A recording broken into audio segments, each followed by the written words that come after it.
Bienvenido a Sombras del crepúsculo. Cuando la luz se desvanece y la penumbra toma el control, las sombras se alargan, cobrando vida propia y revelando historias escalofriantes que permanecen ocultas durante el día. Aquí, en la delgada línea entre la luz y la oscuridad, cada relato trae consigo horrores que estremecen el alma, enigmas irresolubles y terrores capaces de paralizar incluso a los más valientes. La noche te abraza, seductora pero mortal, y no permitirá que abandones este lugar sin antes enfrentar tus peores pesadillas.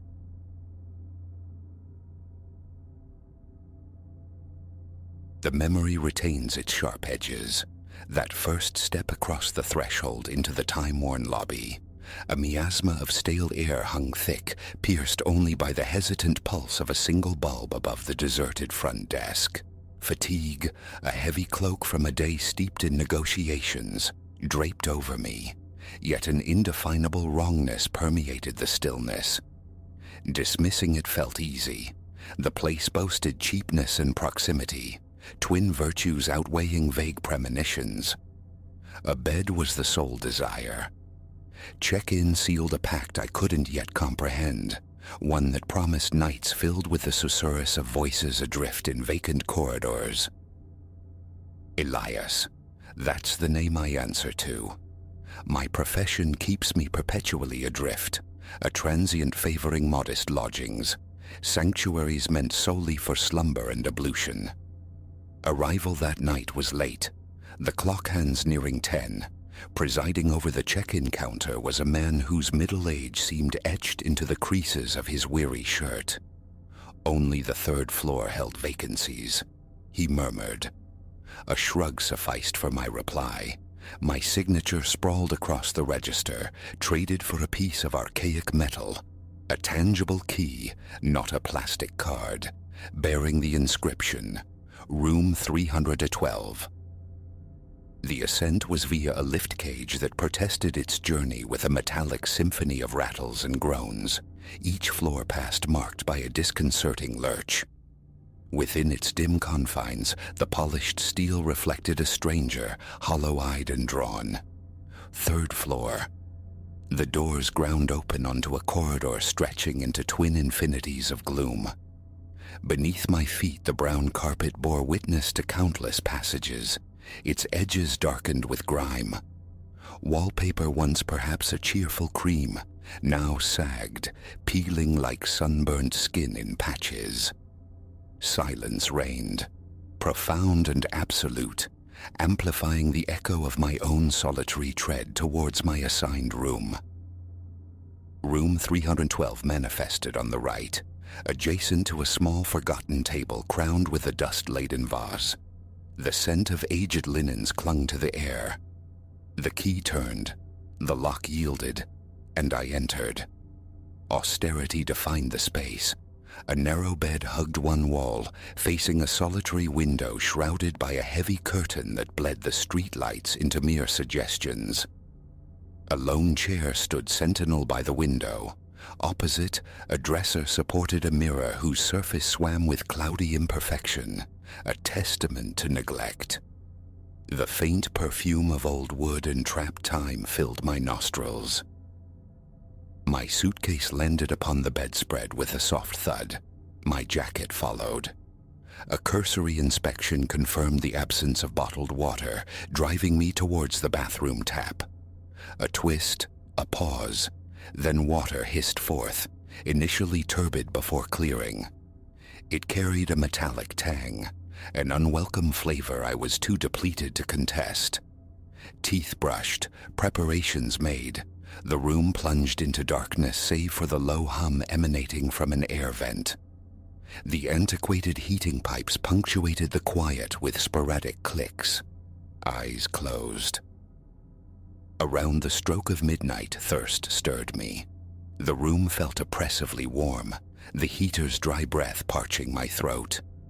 I surfaced from sleep, rubbing grit from my eyes. And then I heard it, faint as moth wings against glass. A whisper. It possessed the intimacy of conversation from an adjoining room, easily explained away by thin walls, likely a neighbor. Yet drawn by an insistent curiosity, I rose and eased open my door. The corridor lay submerged in weak light. The whispering intensified, though the words remained elusive, a low, indistinct murmuring, like someone lost in soliloquy. It seemed to emanate from the vicinity of 314, the room beside mine. No sliver of light shone beneath its door. The hallway stretched vacant before me. A peculiar coldness snaked up my spine. Then, abruptly, the sound ceased. I traversed the hall to the communal bathroom, drank deeply from the faucet, and retreated to 312. Sleep proved elusive.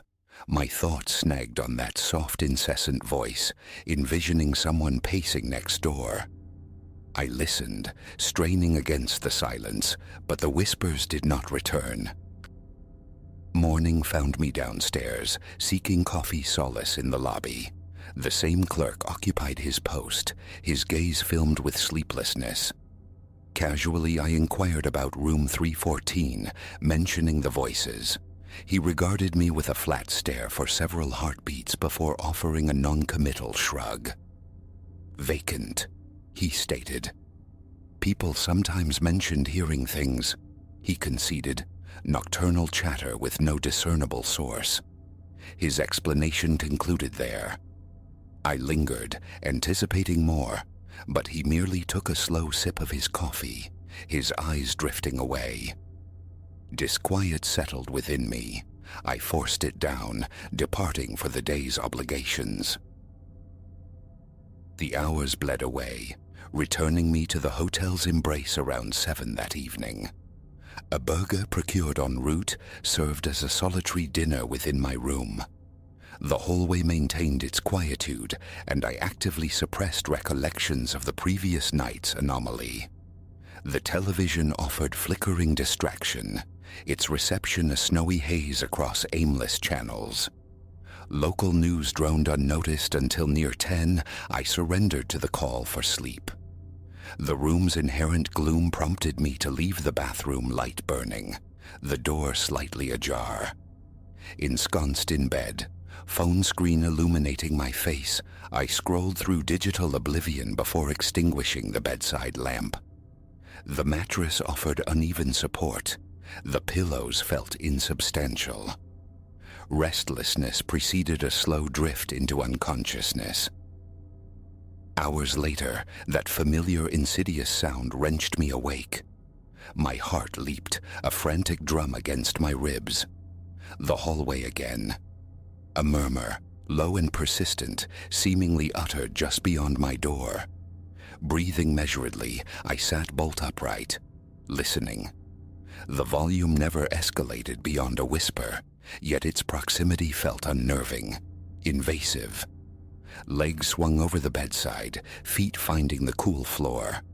My mouth was desert dry, palms slick with sudden sweat. Ear pressed against the wooden barrier, I strained to decipher the utterance. Indistinguishable. A single voice, perhaps male, perhaps not.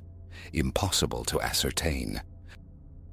Drawing a steadying breath, I turned the lock, easing the door open a fraction. Dim light revealed only emptiness. Wider, then fully open, I stepped into the corridor. The sound immediately attenuated, fading to a barely perceptible drone. Towards 314 I crept, placing my ear against its cold, impassive surface. Silence. My gaze swept the length of the passage. Elevator at one terminus, crimson exit sign glowing at the other, a row of closed silent doors between. Utterly still. Retreating to my room, I secured the lock. A tremor ran through my arms. My forehead felt damp. Switching on the light, I sat rigidly on the edge of the bed, waiting. 5 minutes crawled by. It returned. Muffled now, diffused, as though originating from within the very walls. Phone in hand, I attempted to capture proof, recording the silence, hoping the microphone might perceive what my ears clearly did. Playback yielded only the sound of my own ragged breathing. A profound unease, sharp and visceral, pierced me. I wasn't hallucinating, conviction held firm, yet tangible evidence remained elusive. The following day brought another confrontation with the clerk. His response, a slight elevation of the shoulders. Happens sometimes. Nobody figures it out. My attempts to elicit further information were met with weary resignation. Years, he admitted, the phenomenon had persisted for years. It was a known peculiarity of the third floor, a spectral tenant contributing to its frequent vacancy. Why continue renting these rooms, I pressed, if complaints were common? Guests rarely stayed long, he replied, and management displayed a distinct lack of concern. An inquiry about switching rooms proved fruitless. A citywide conference had filled every other available space. Trapped. The company footing the bill, the prospect of paying out of pocket for alternative lodging unappealing. Resignation warred with frustration. Perhaps earplugs, the television's drone, willful ignorance. Yet a stubborn part of me craved resolution, abhorring mysteries left untangled. Evening descended again, finding me depleted from another demanding day. Back within the hotel's heavy atmosphere, I sought refuge in routine.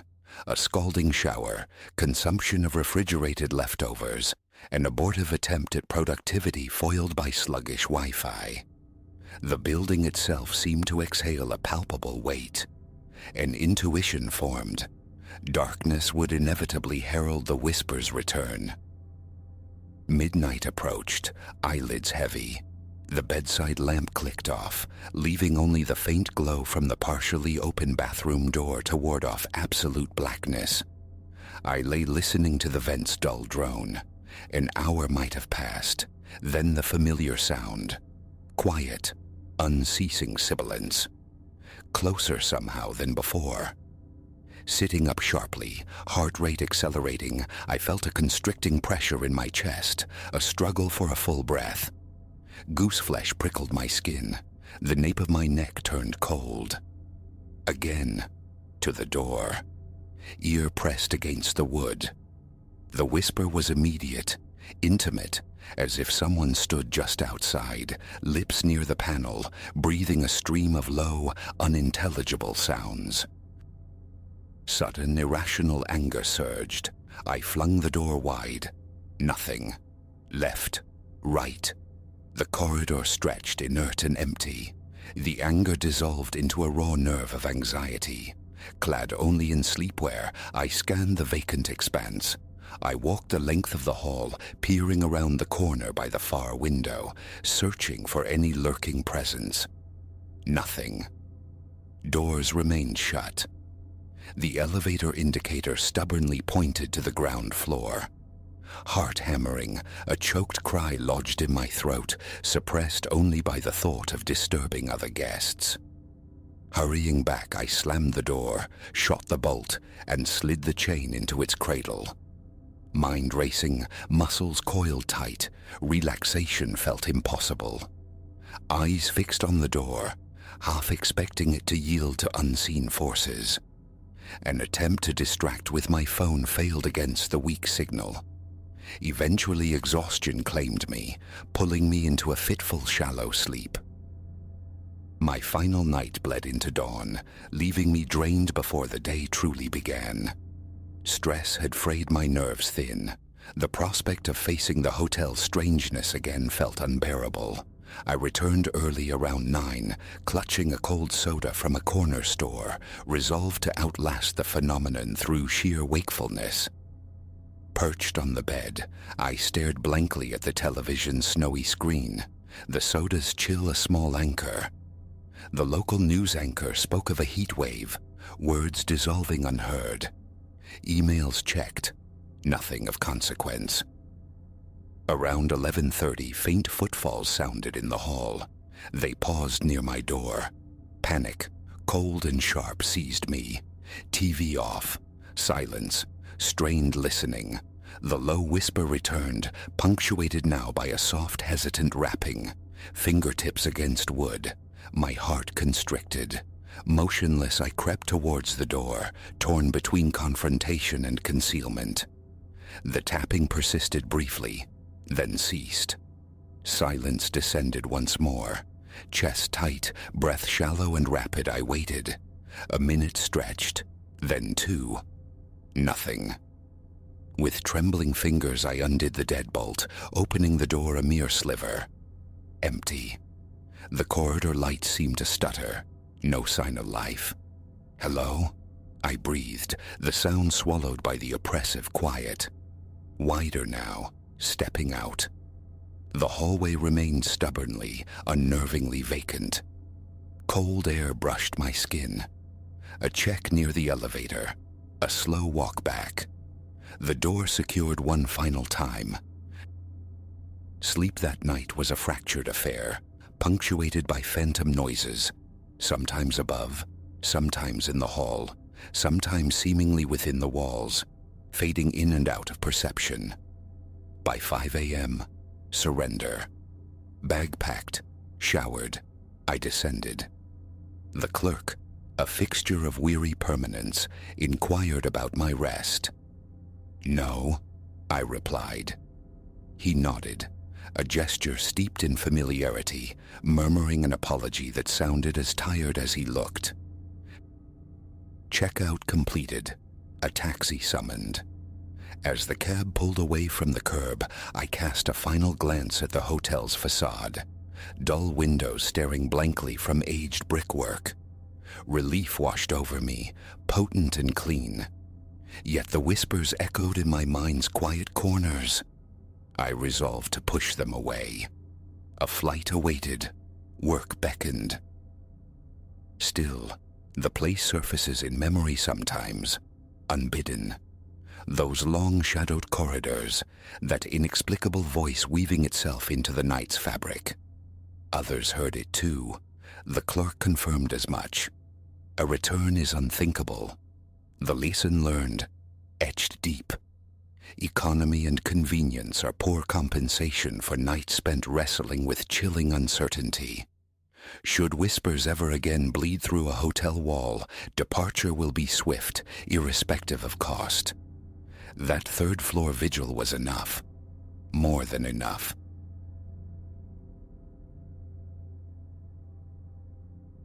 The illusion of sanctuary, woven into the weathered timbers of this low-slung house with its promise of a sprawling private backyard, frayed within a single week. Elias had sought quietude. What found him instead, near the stroke of midnight while he wrestled with half-unpacked boxes in the living room, was the dissonant chime of steel biting into earth. Not the furtive rustle of leaves, nor the scrape of branches, but a distinct emphatic thud. Metal striking soil. A stillness seized him. Could someone be trespassing? The house, though venerable, stood in a neighborhood that hadn't whispered of intrusion until this very moment. And just like that, the quietude shattered. He remained motionless, eyes fixed on the darkened window pane, the frantic drumbeat against his ribs echoing in his ears. Again the sound came, measured, deliberate, the unmistakable cadence of someone digging with purpose. Elias crept towards the window, his hand parting the heavy curtain. Ink-black darkness pressed against the glass. The feeble security lamp beside the garage bled a weak circle onto the lawn, leaving the periphery swallowed by shadow. No movement, no figure disturbed the gloom. Yet the digging persisted. A knot tightened low in his gut.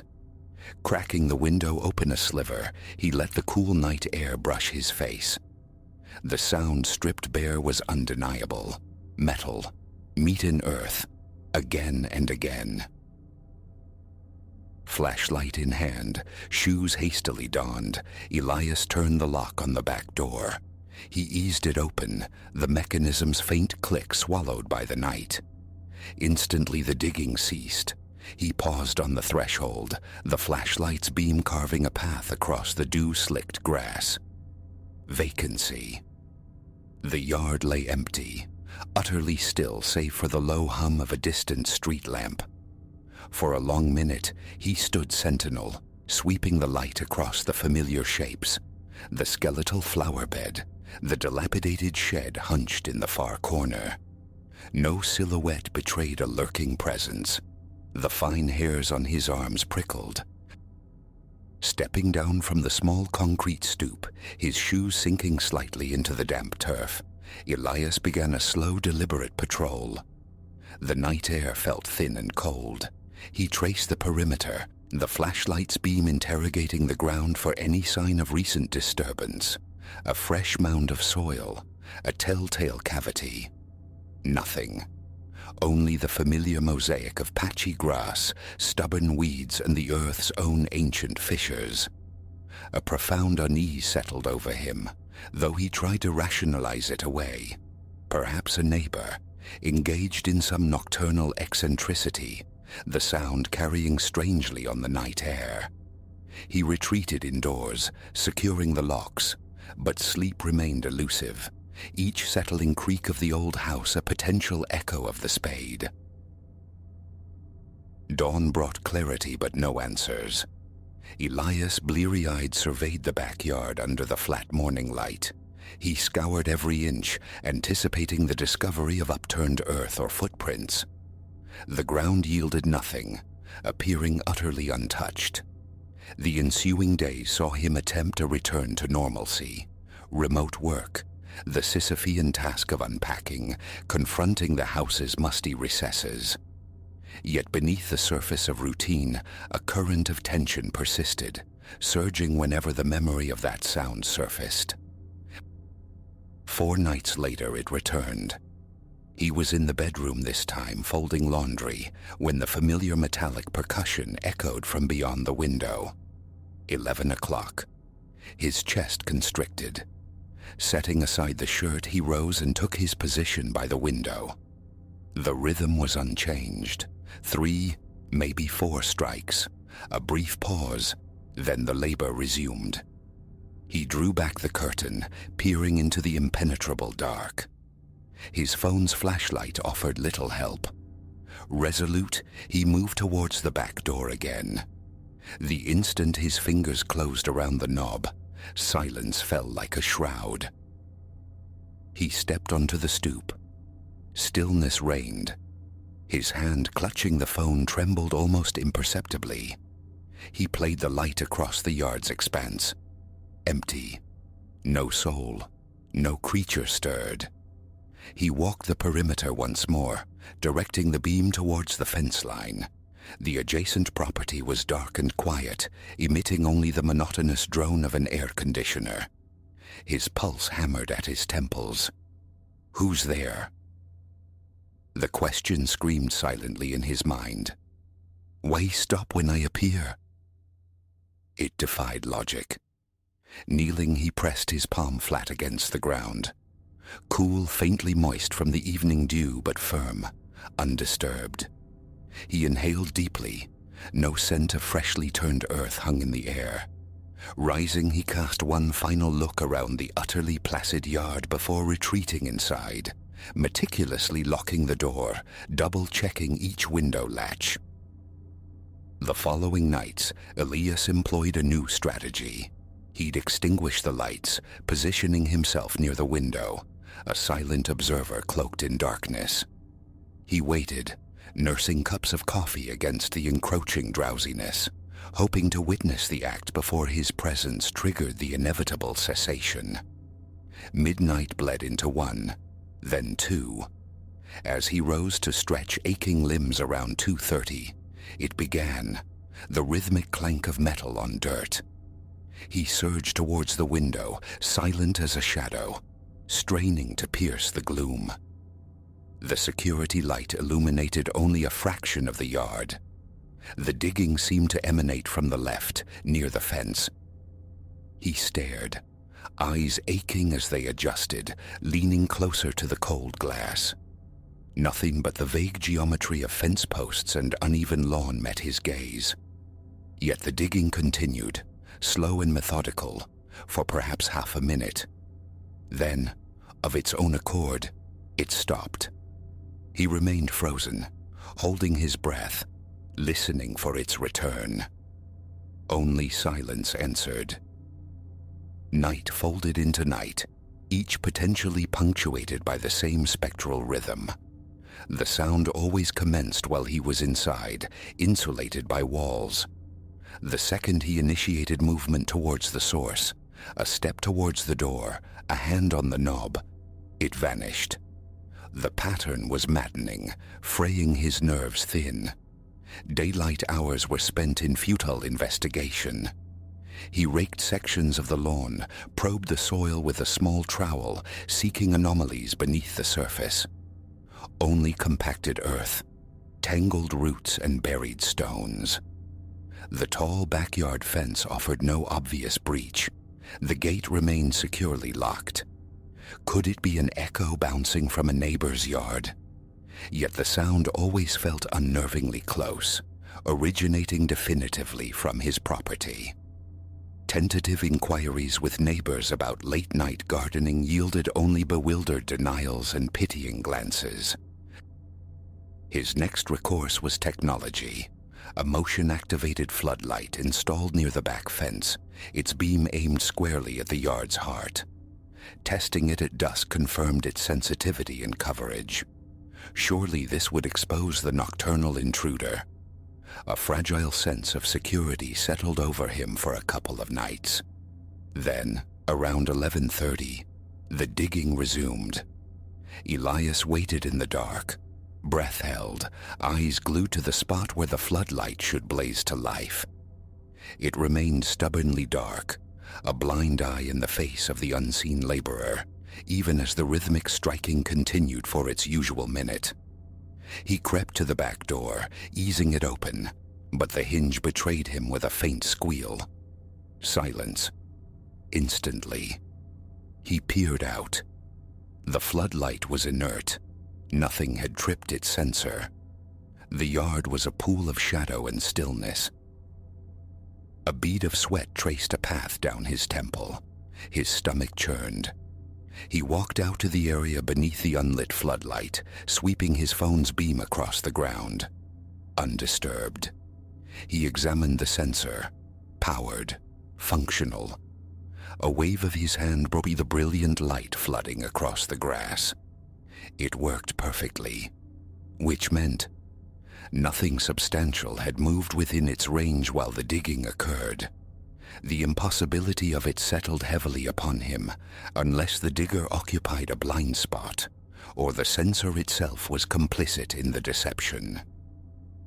Driven by exhaustion and desperation, Elias resolved to keep vigil on the porch itself. Armed with a thermos of coffee and a folding chair, he positioned himself in the deepest shadow near the back door, extinguishing all interior lights. Midnight arrived, heralded only by the chirping of crickets. He sat sipping coffee, the slow passage of time marked by the digital clock on his phone. His eyelids grew heavy, his neck cramped. Occasional stretches broke the monotony. 2:47 a.m. He was drifting on the verge of succumbing to sleep when he realized the night had remained unbroken. No digging, no metallic clang, nothing. He forced himself to remain awake until the first tentative fingers of dawn painted the eastern sky. Still, silence. He felt hollowed out, drained by frustration and the weight of the unanswered question. He tried in the days that followed to banish the digging from his thoughts, seeking refuge in sleep and routine. But the respite was temporary. It returned just after midnight. Too weary to rise immediately, Elias lay rigid in bed, staring into the darkness, his heart beat a heavy thud against the mattress. The sound, metal on earth, was sharp, distinct. After several impacts, resolve flared. He sat up swiftly, moving to the window, determined this time to see something. The instant his fingers brushed the curtain fabric, the noise ceased. A cold tingle traced his spine, followed by a surge of helpless anger. It felt personal now, like a deliberate torment. Yet every attempt at confrontation, every step towards the door, was met with infuriating silence. One night, he held his phone poised, ready to capture audio evidence. The digging began around 11. He hit record, creeping towards the window. The moment he neared the glass, the sound cut out. The recording captured only the soft rasp of his own breathing. But attempts to record remotely while he was elsewhere proved equally fruitless. The phenomenon seemed contingent on his presence, his awareness, and his intent to observe. Self-doubt began to gnaw, a parasite feeding on his certainty. He meticulously inspected the basement's damp corners, the dusty attic crawlspace, the dilapidated shed. He traced the path of the house's ancient plumbing, listening for any mechanical groan that might mimic the sound. Nothing resembled the percussive strike of a shovel. Every rational avenue led back outside to the empty, undisturbed yard. An animal?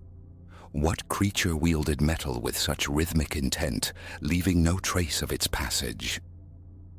Weeks bled into months, the unease becoming a permanent resident. Sleep offered little restoration. He'd lie awake anticipating the sound, startled by every nocturnal noise. His nerves felt perpetually frayed. Sometimes nights would pass in blessed silence, 3, 4 in a row. Then, inevitably it would return. The phantom excavation, always in the same vicinity, always late at night, always vanishing upon investigation. He drank too much coffee, his tension palpable even through video calls with colleagues, though he offered no explanation. The few confidants he risked telling offered platitudes about echoes, old house noises, or overactive imaginations. But Elias knew the sound's distinct signature. He invited his friend Sam over one evening, desperate for corroboration. They sat in the darkened living room, conversation dwindling into watchful silence. Sam was polite but skeptical. The hours crawled by. It was inevitably one of the quiet nights. Sam left near 2 a.m., a sympathetic but unconvinced shake of his head lingering in the doorway. The following night, Elias alone, the digging resumed with punctual precision. He lunged for the back door. The sound evaporated the instant his hand touched the knob. Time wore on, but the pattern held fast. No sightings, no culprits, no freshly turned earth. The ground remained inviolate each morning. His motion sensor light stood sentinel, perpetually untriggered by the unseen force. He replaced batteries, checked connections, even added a second floodlight. Futile. The sound materialized from nothing and dissolved upon approach. Elias still lives in the house. The digging hasn't ceased entirely, though its appearances have grown more sporadic. Weeks might pass in silence, only to be broken by a sudden nightly recurrence. The thought of it remains a tightness in his chest. He rarely speaks of it now. He endures. But late at night, lying in the quiet dark, the memory of metal striking earth inevitably surfaces. His body tenses, his breath catches. He listens. Sometimes a faint distant tap seems to echo, but certainty remains elusive. Is it real, or merely the phantom limb of his anxiety? He cannot escape the conviction that something, or someone, continues their subterranean work, forever unseen, forever untraceable. It is the most corrosive kind of mystery, the kind that lingers, unresolved, poisoning the quiet. So he remains, bathing the house in light each night, flashlight within arm's reach, waiting for the next inevitable return of that damnable shovel. He has found no answers, perhaps never will, but he cannot stop listening. It feels as though the house itself holds its breath, waiting alongside him, not yet finished revealing whatever secret it guards in the unyielding earth.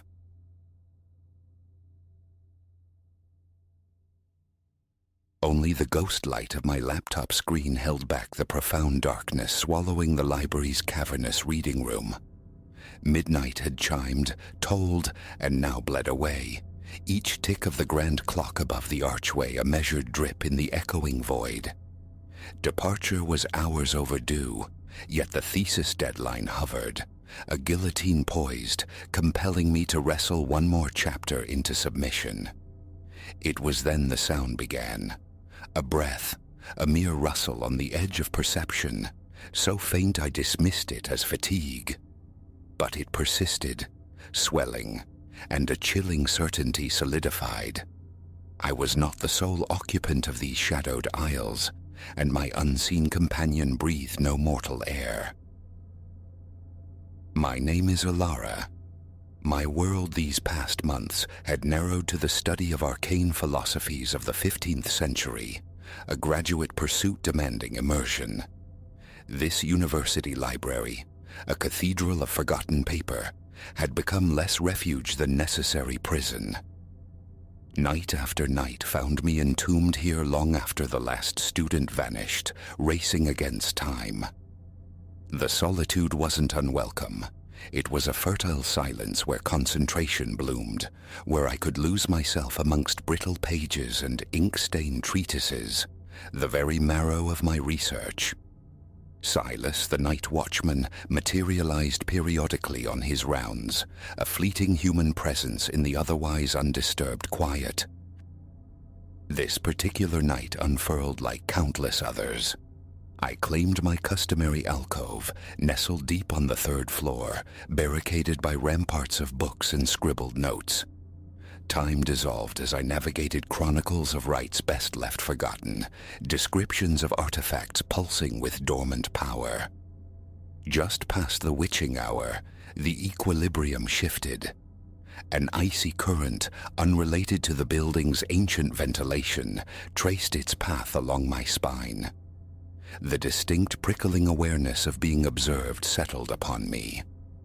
I lifted my head, gaze sweeping the dimly illuminated canyons of shelving. Nothing stirred, yet the silence felt different now, charged, expectant, thick with unspoken things. Dismissing the sensation as an occupational hazard, too much immersion in the spectral subject matter, I forced my attention back to the screen. But the unease remained, a low hum beneath the surface of thought. And then, the whisper, barely audible, a sibilance that coiled around the edges of hearing. I froze, every nerve straining. It came again, infinitesimally louder, a murmuring in a cadence utterly alien, structured yet incomprehensible. "Is anyone there?" My voice a thin tremor in the vastness. "Hello?" The susurrus ceased instantly. The ensuing silence pressed in, immense and absolute. Slowly, deliberately I rose, the scrape of my chair legs an obscenity against the quiet.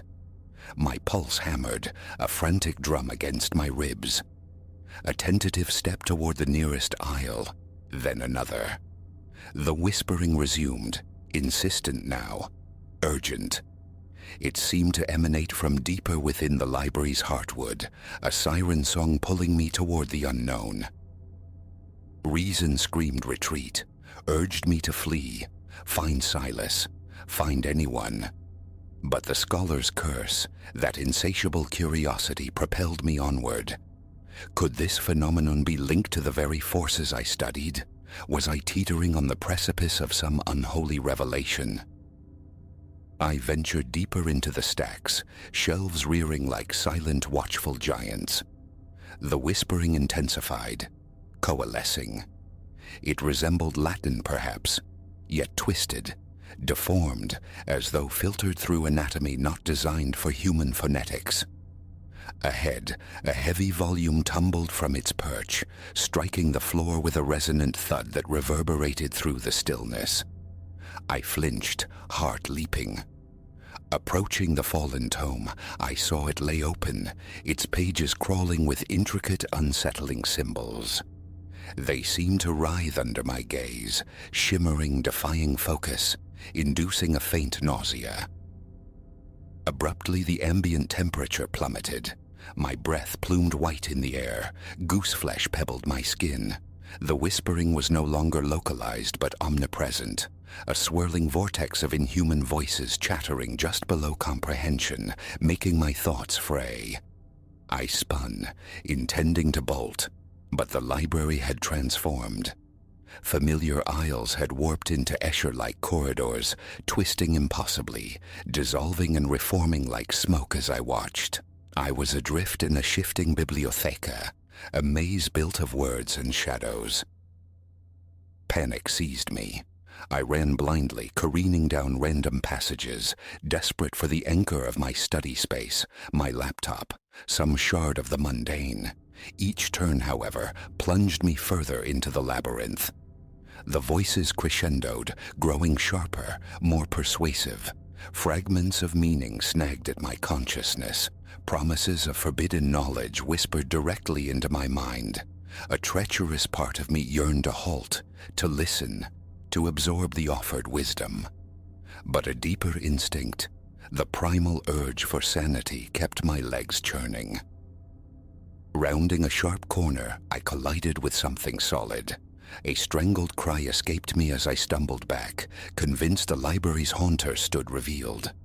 But it was only Silas, the night watchman, his expression mirroring my own startled terror. "Ilara, good heavens, what are you doing skulking back here?" Concern etched his features. Words spilled out, a panic torrent. The whispers, the mutable pathways, the book whose sigils writhed. Yet even as I spoke, the absurdity of my tale struck me. Silas regarded me with a blend of worry and unconvinced patience. "Ilara, lass, you've been burning the candle down to the wick. There's not a soul else in here. Just finished my circuit. Come on now, let's get you gathered up. Time to call it a night, wouldn't you say?" I wanted to protest, to impress upon him the reality of the peril. But as he guided me back through the stacks, normalcy had reasserted its dominion. The aisles stretched straight and true.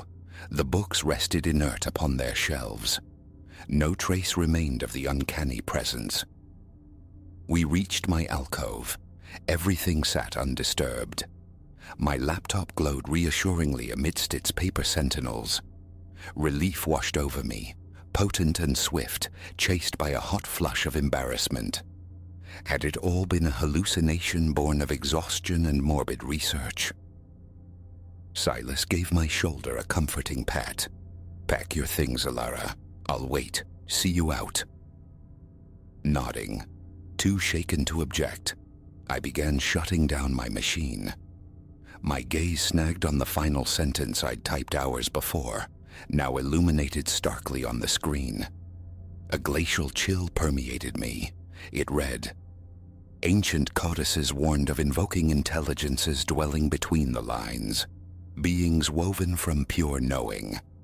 But caution, once beckoned, they linger, demanding sanity as their tithe." I snapped the laptop shut, my hand trembling violently.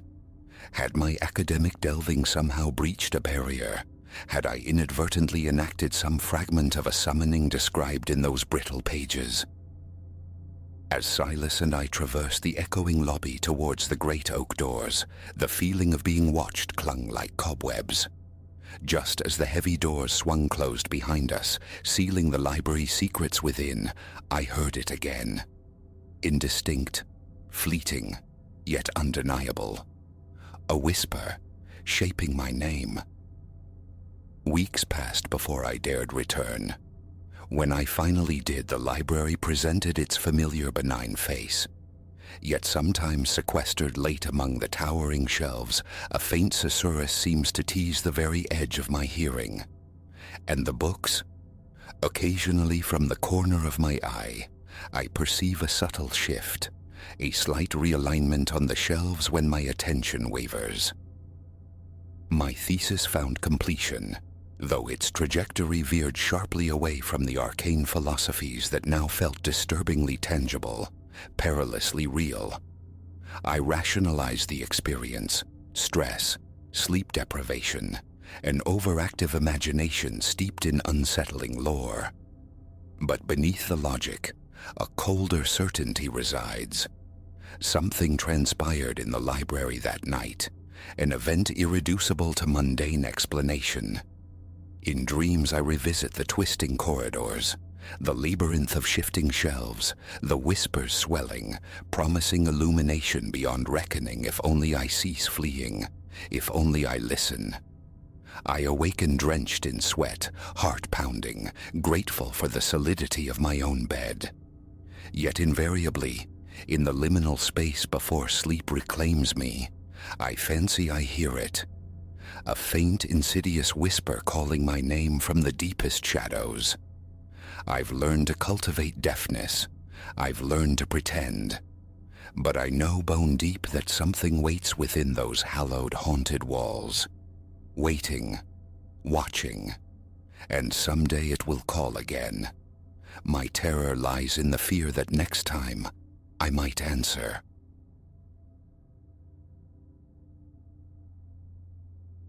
The lock clicked shut, a definitive sound severing me from the corridor. Stillness settled as I stood within the confines of the fourth-floor chamber, situated deep in the city's time-worn heart. A sense of constriction emanated from the room itself. The very floorboards beneath my worn boots seemed to sigh unevenly. Fissures webbed the aged wallpaper like ancient maps. Above the ceiling was a landscape of sculpted visages, perhaps half a dozen, emerging from the stucco, their eyes vacant hollows, lips drawn thin and severe. Decorative plasterwork, I initially reasoned, a common sight in venerable guest houses, yet these faces held a different quality. Their gaze felt unnervingly deep, and passing beneath them stirred a prickling certainty that they tracked my every step. Shaking off the impression, I flung my satchel onto the narrow bed. Beyond the grimy window panes lay a vista of skeletal ruins, glimpsed earlier under daylight as mere moss-draped stones and crumbling archways. Nothing remarkable. But now, twilight deepening into night, strange high-pitched susurrations drifted from their direction. It was a formless chant, devoid of melody, yet persistent. I drew nearer the window, peering through the distorted dirt-streaked glass. No figures moved below, only the stark geometry of broken walls and columns bathed in the sickly yellow glow of a distant street lamp. Still the voices carried with unsettling clarity, a chorus of simultaneous whispers and a tonal humming. No discernible words reached me, just a continuous reedy thrumming. Retreating from the window, I sought distraction. The bed proved small, its mattress unyielding. A solitary chair occupied one corner, a diminutive table pressed against the opposite wall. The air hung thick with the scent of decaying paper and long undisturbed drapery. Compelled by an urge I couldn't name, perhaps a need for grounding, for the reassurance of solid structure, I reached out to the wall. My palm met the papered surface, and an immediate peculiar sensation registered. A faint rhythmic vibration, like the fragile thready pulse of a hidden heart. Steady, unwavering. Holding my breath, I kept my hand pressed flat for several seconds. The feeling persisted. It was uniform. Every section of the wall I touched resonated with that same low vital cadence. Unease coiled within me. I snatched my hand back, flexing my fingers as if shedding contact with something unexpectedly warm, something alive. My gaze involuntarily flickered upward. The stucco faces remained static, yet the sensation of being observed intensified. My throat felt parched. I pressed my lips together, forcing my thoughts toward the practical. My watch read close to 10. Exhaustion from the journey pressed down. Rest was all I craved. Beside the bed, a small lamp cast a feeble, wavering light when switched on. The need to wash the travel grime from my face became imperative. The washroom, I recalled, was communal, situated down the hall. Unlocking the door, I stepped into the long, narrow passage.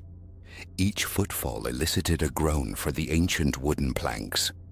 Silence reigned. No other doors opened or closed. No footsteps echoed mine. Reaching the washroom, I turned the tarnished knob and entered. A single dim bulb illuminated the space. The basin was old, stained with rust blooms around the drain. I twisted the faucet, anticipating icy water, but what flowed out was strangely tepid, almost blood-warm. Disconcerting, yet I splashed it onto my face anyway, rinsing away the sweat that beaded on my skin. The back of my neck felt damp. Using the small towel I'd brought, I patted myself dry. Before leaving, I paused, listening. Here the chanting was inaudible. Only the profound quiet of the corridor remained. Back within my room, the lock clicked home once more. For added irrational security, I wedged the chair beneath the doorknob. Perching on the edge of the bed, I surveyed my surroundings. The ceiling, immutable, returned my stare through its plaster eyes. The atmosphere felt denser now. Breathing required more effort. Though the window remained shut, a thin, cool draft snaked through the ill-fitting frame. Outside, the chanting had undergone a subtle shift. Quieter, more remote, as though receding or attenuating. Its diminished presence brought a measure of relief, yet the silence it left within the room offered no comfort. A faint ringing persisted in my ears as I tried anchoring my focus on minutiae. The faded pattern of the wallpaper, the brassy curve of the door handle, the spidery cracks near the baseboard. I decided to lie down, boots still on, my head resting on the meager pillow. The mattress springs protested beneath my weight. For a long while, I simply lay there, eyes fixed on the ceiling. The sculpted faces seemed subtly altered, shadows pooling deeper within their eye sockets and around their mouths. A trick of the flickering lamplight? I checked the lamp. Its bulb now burned steady. The shadows then were merely perspective, my own angle of view creating illusions. I forced myself to disregard it. Closing my eyes, I attempted to summon calm, to surrender to fatigue. A minute, perhaps two, elapsed before I felt it. A minute shift, almost imperceptible, as if the bed frame itself had laterally displaced by a hair's breadth. My eyes snapped open. The room appeared unchanged. I strained my ears. Silence. Tentatively from my prone position, I reached out and touched the wall again. The pulse was there, undeniable. I recoiled instantly. Somewhere across the room, a floorboard creaked, though I hadn't moved significantly. My heart hammered against my ribs. An old building, I reasoned fiercely, prone to settling, to inexplicable noises. Relax. Time stretched, marked only by the slow creep of minutes on my watch face. Nearly midnight. The air grew stiflingly warm. I rose and wrestled with the window, trying to force it open wider, but it remained stubbornly jammed. The frame rattled under my efforts, then resisted further. Defeated, I paced the small space, wiping perspiration from my brow. The door remained secured, the chair firmly wedged. The thought of fleeing the room, seeking refuge in a late-night cafe flickered through my mind. But the main entrance downstairs was likely locked, and the prospect of navigating the deserted ancient streets held little appeal. I found myself standing by the wall opposite the bed, tracing its surface with my fingertips. The pulse persisted. Applying slightly more pressure, I felt the wallpaper give way beneath my hand, a subtle yielding as if cushioning something soft, malleable within. More pressure elicited a gentle elastic resistance. I withdrew my hand sharply, a knot tightening in my stomach. Breathing through my mouth, I fought down rising panic.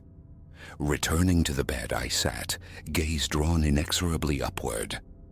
The plaster faces seemed to regard me with heightened intensity now, their vacant eyes somehow darker, more focused. Intellectually, I knew they were inert plaster and paint, yet instinct screamed they were aware, attentive. Hoping darkness might bring oblivion, I extinguished the lamp. The room plunged into near blackness, save for the faint ambient light filtering through the window. Outlines remained, the ceiling faces stark silhouettes against the gloom. My eyes slowly adjusted, but the lack of clear vision brought fresh anxiety. Regretting the decision, I fumbled for the switch and turned the lamp back on. Its bulb emitted a soft, low hum. It was then I detected it, a faint, dry scratching sound originating from the far corner near the floor, like delicate claws scraping against wood or plaster. I froze, listening intently. The sound ceased. Taking a hesitant step forward, I scanned the area. Nothing. Rats, perhaps. Insects. Old structures harbored such things. Unpleasant but manageable. Then the scratching resumed, distinctly higher this time, closer to shoulder level. I retreated hastily towards the door, turning my head, trying to pinpoint the source. It seemed to skitter along the wall's surface. My eyes followed its perceived path, but revealed nothing. No disturbance in the wallpaper, no fresh cracks in the plaster. Only the sound, insidious and soft. My breath grew shallow, ragged. Sweat trickled down my spine. My hand found the doorknob. Escape. I removed the chair, turned the knob. The door swung inward smoothly. Peering into the corridor revealed only oppressive darkness, relieved slightly by the weak glow from the distant washroom. I stepped out, listening. The hallway air smelled of aged timber and stagnant dust. Utterly deserted. The notion of descending to the lobby resurfaced, but I recalled the empty reception desk. What if the lower floors were unlit? Lost in the building's bowels? No. Better to stay on this level. Perhaps sitting in the hallway itself. I sank to the floor just outside my door, the cold board seeping through my clothes. Leaning against the wall, I tried to regulate my breathing. The corridor remained profoundly silent. Yet after a few minutes, the exposure felt worse. Blind corners lay ahead, closed doors lined the passage. Anyone could emerge. Anyone. Scrambling to my feet, I retreated back into the room, securing the lock and replacing the chair. Inside, the heat and stuffiness were immediate. The faint, tuneless chanting from outside had recommenced, sharper now, its cadence altered. Peering again through the window's flaws offered no new insight. Only the ruins, the dim light. Pressing my ear to the cool glass, the voices seemed nearer, yet still indecipherable, mere fluctuations of tone. And then, the ceiling. It was impossible not to look. I could swear the faces had subtly transformed again. Their thin lips seemed fractionally parted now.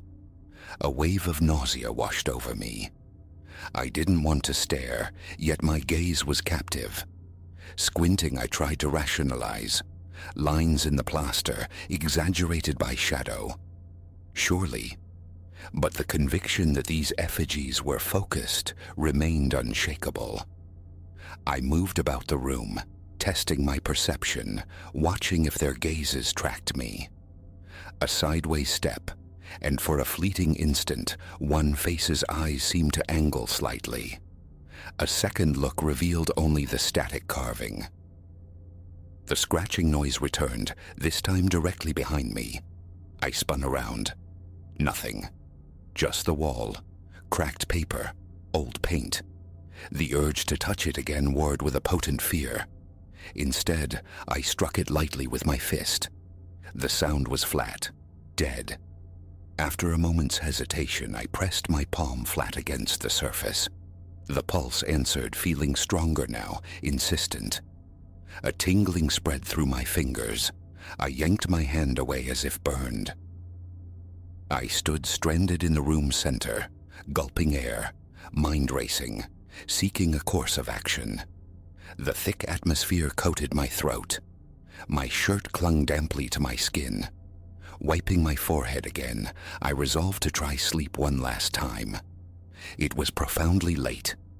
If I could just close my eyes, endure, morning would eventually break, and I could flee this place. Lamp off. Lie down. Eyes shut tight. Useless. Sleep refused to come.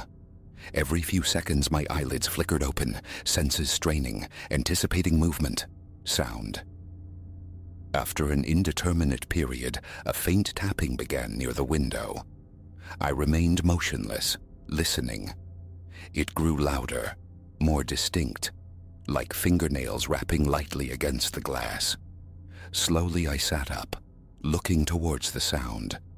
Nothing visible, just the dark rectangle of the window against the deeper night beyond. I crept closer, touching the pane. It felt unnaturally warm.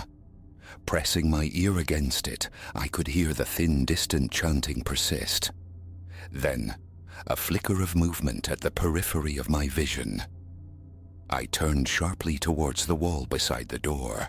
A faint contour pressed outward against the plaster, like the impression of slender fingers pushing from within. The plaster bulged in thin convex lines. A soft crackling sound accompanied it, the surface stretching, straining, but not breaking. I stumbled back, heart seizing. The shape vanished the moment I moved towards it. Reaching out a trembling hand, I touched the spot. The wallpaper felt strangely damp. I jerked away. Retreating until my back met the opposite wall, my legs felt unsteady. Sleep was now an absurdity. The hours that followed were spent in a state of hypervigilant pacing, punctuated by frequent checks of the locked door. Several times I considered leaving again, but each glance into the dark, silent hallway felt profoundly unwelcoming, offering no sanctuary. Here at least I could keep watch on all four walls, the ceiling, the entire suffocating space. As time bled away, the subtle disturbances multiplied. More scratching, intermittent tapping, soft muffled knocking sounds. Periodically the plaster would swell, as if something substantial shifted just beneath the surface. Once, I distinctly saw the pale silhouette of a hand, fingers splayed wide, slide fleetingly along the wallpaper before dissolving. It made no sound beyond a faint, dry friction. It never broke through. The wall held. My mouth was perpetually dry, my breath shallow and insufficient. Moments of dizziness forced me to sit. Each minute felt agonizingly protracted. My watch showed it was past 2. I pulled out my phone. No signal. A futile attempt to call out yielded nothing. I shouted, "Hello? Is anyone there?" My voice sounded frail, absorbed by the room's oppressive stillness. No reply came. I remained near the door, straining to hear any sound from the corridor. A low mechanical hum began to emanate from somewhere beyond the room, perhaps machinery, perhaps the wind, offering no solace. My attention kept snapping back to the walls. The bulges appeared and vanished unpredictably. Sometimes the distinct impression of a long attenuated finger would press against the plaster. Once, a quiet scraping, like nails drawn across the hidden side. Each occurrence sent a jolt through me, tightening my chest, locking my muscles. Hours crawled by. I tried to avert my gaze from the walls by focusing on the ceiling. The faces watched on, their expressions fixed, yet their perceived awareness never lessened. I switched the lamp on and off repeatedly, testing if light altered the phenomena. It made no difference. Eventually, the chanting outside subsided entirely. Glancing towards the window, I saw the first faint dilution of night in the eastern sky. Dawn was approaching.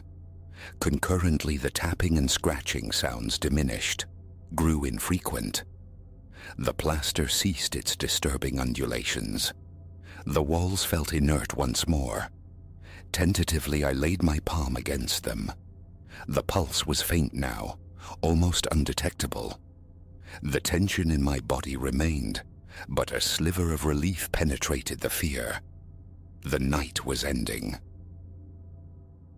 I waited until the sky outside had brightened considerably, until the ruins below were clearly delineated in the pale morning light. It was time. Without bothering to pack, I seized my satchel and unlocked the door, pulling the chair away. The hallway, now dimly lit by the nascent day, was deserted. I hurried down the creaking stairs, my footsteps echoing unnaturally. The lobby was as empty as before. I pushed open the heavy front door. Unlocked. Cool, fresh air met my face like a reprieve.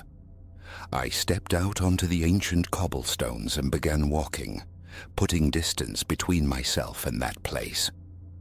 A single backward glance confirmed the building stood silent, impassive under the morning sky. Taking a deep, shuddering breath, I quickened my pace. I would find somewhere else, anywhere else. The distance didn't matter.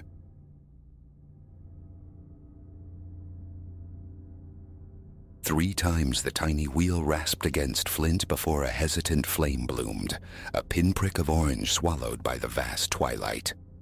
For months, this field sprawling behind the derelict Thorn homestead had been our sanctuary, Leo's and mine. Our secret theater for whispered confessions and illicit smoke, secluded enough for privacy yet tethered reassuringly to the distant hum of the highway. Until this evening. "Leo, you getting that weird vibe?" Sam's voice, usually a low drawl, was stretched thin, brittle. We perched on our customary fallen cottonwood, the breeze carrying the cloying sweetness of cut alfalfa from adjacent farms. But the air itself felt wrong, dense, charged with an unseen current that raised the hairs along my arms. "Vibe? What vibe?" I countered, though the question felt hollow, dishonest. I knew. That primal awareness, the prickle between the shoulder blades that screams, "Eyes on you." My head swiveled, a slow, deliberate scan of the woods fringing the field's edge. And there, a shape, perfectly immobile amidst the deepening indigo shadows beneath the sentinel oaks. Just distinct enough to register as upright, human-formed, yet too distant, too merged with the gloom to yield any detail. A phantasm of fading light, perhaps. One of those optical tricks the gloaming plays. "Someone's watching," Sam breathed, his shoulder suddenly rigid against mine. "Big Oak. See him?" The shape remained utterly still, a silent effigy 50 yards off. Not a twitch, not a rustle. I lifted a hand, a tentative questioning gesture, willing it to be a farmer surveying his bounds. "Hello?" My voice sounded frail, absorbed by the sheer expanse. Silence answered. Unwavering stillness. Just the unnerving focus of that unseen gaze. Sam scrambled, stuffing our meager belongings into his backpack, his movements jerky, hands betraying a tremor. "Let's bounce," he urged, striving for nonchalance. "Getting dark now anyway." That's when it moved. A single step forward. Not casual, not exploratory. It was calculated, resolute, aimed directly at us. And still, utterly silent. A cold fist clenched around my heart. We rose in unison, backing away. A slow retreat. The figure advanced, matching our withdrawal with that same measured, unhurried gait. Proximity sharpened the image. Tall, clad in dark fabric, the face lost within the deep cowl of a hood. "Maybe they just want us off their land," I offered, the words thin as cobwebs. Sam seized my arm, yanking me backward more urgently.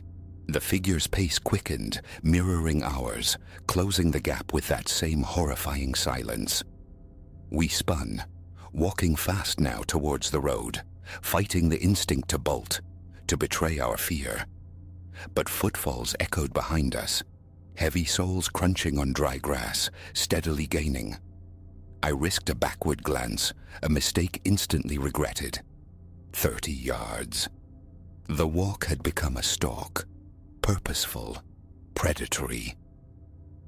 Sam tripped, catching himself on a gnarled root, the scuffle of his sneakers deafening in the pregnant quiet. The footsteps behind surged closer. 20 yards. No shouts, no demands, just the relentless, soundless pursuit. "Run," Sam choked out, and we fled. We sprinted, lungs burning, feet pounding the packed earth toward the familiar gap in the barbed wire fence. The pursuing steps erupted into a run, impossibly fast, devouring the distance with an unnatural velocity. I could hear breathing now, not ours, but a deep rhythmic tenebrae, drawing nearer, ever nearer. The fence shimmered, still 50 yards distant. We wouldn't make it. My chest ached. Sam lagged slightly. Then salvation sliced through the dusk. Headlights sweeping across the field, a car approaching on the road. Relief sharp and sudden. "Help!" I yelled, flailing my arms. "Over here! Help us!" The car slowed, braked. Another pair of beams flared, then a third, bathing the field in stark artificial daylight. Behind us, the pursuing footsteps ceased abruptly. I spun around, bracing for confrontation, but the field lay empty, utterly vacant, as if the figure had dissolved into the air itself. Mr. Davies from the feed store emerged from his pickup, the Millers spilling out of their sedan behind him. "Boys, everything all right?" he called, jogging towards our heaving forms. Between ragged gasps, we spilled the story. The silent watcher, the unnerving chase, the vanishing. Flashlight beams probed the field, revealing nothing.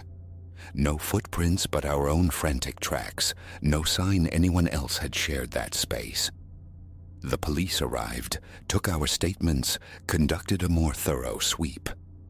They found traces of others, cigarette ends of unfamiliar brands, crushed beer cans, the remnants of a crude camp tucked deep within the trees.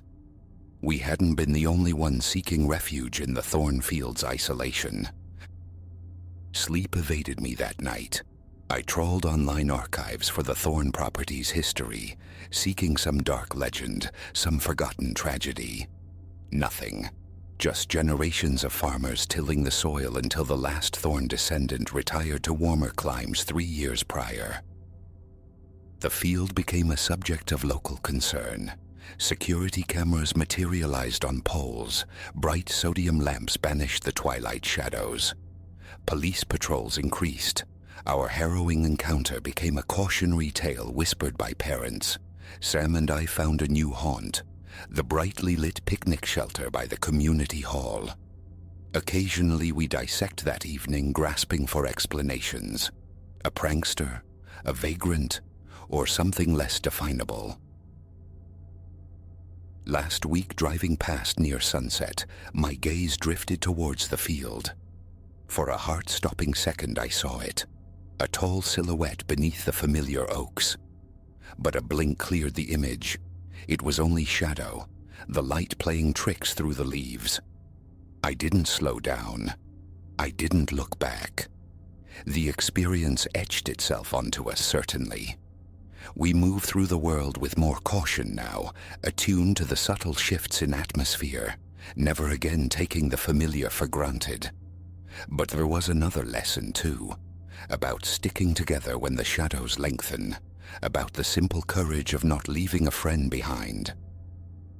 Sometimes in the deep quiet of night, that prickling sensation returns, the feeling of being observed. Now though, I know its weight. I scan my surroundings. I listen to my instincts. And I remember that flight is not cowardice, that asking for help is not weakness, that acknowledging fear is the first step towards safety. The field is transformed now, illuminated, monitored, reclaimed. Children chase soccer balls across its tamed grass on summer evenings, their parents watching from newly installed benches. Our secret place, born of shadow and teenage rebellion, is now bathed in light, a communal space. Yet sometimes, when the sinking sun angles just so through the oak branches, I could swear I see a tall figure standing utterly still, watching, waiting. And that's my cue to head home, while the light holds, while the world is still populated. Some things I've learned are best left undisturbed in the darkness where they belong.